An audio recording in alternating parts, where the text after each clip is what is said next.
Hi, I'm Nitya, your tutor at Nityaz Academy. Let's learn right triangles and trigonometry together, step by step. A right triangle has one 90-degree angle. The two shorter sides are the legs, and the longest side, across from the right angle, is the hypotenuse. The Pythagorean theorem connects them. A squared plus b squared equals c squared. This single equation lets you find any missing side when you know the other two. Trig ratios link an angle to two sides. Remember, SOHCAHTOA. Sine equals opposite over hypotenuse. Cosine equals adjacent over hypotenuse. Tangent equals opposite over adjacent.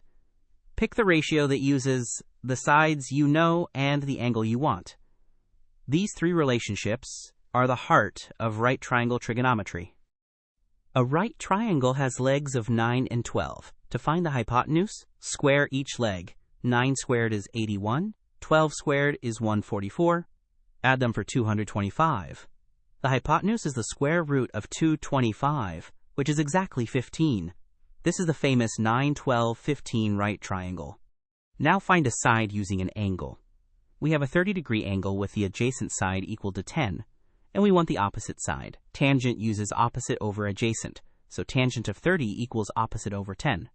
Multiply. Opposite equals 10 times tangent 30, about 10 times 0.577, roughly 5.8 units. Here's the plan. When you have two sides and need a third, reach for the Pythagorean theorem. When an angle is involved, label the sides as opposite, adjacent, and hypotenuse. Then choose sine, cosine, or tangent with SOHCAHTOA. Labeling first is the secret. It tells you exactly which tool to grab. Great work. Keep practicing with Nitya at nityazacademy.com for free lessons, worked examples, and practice.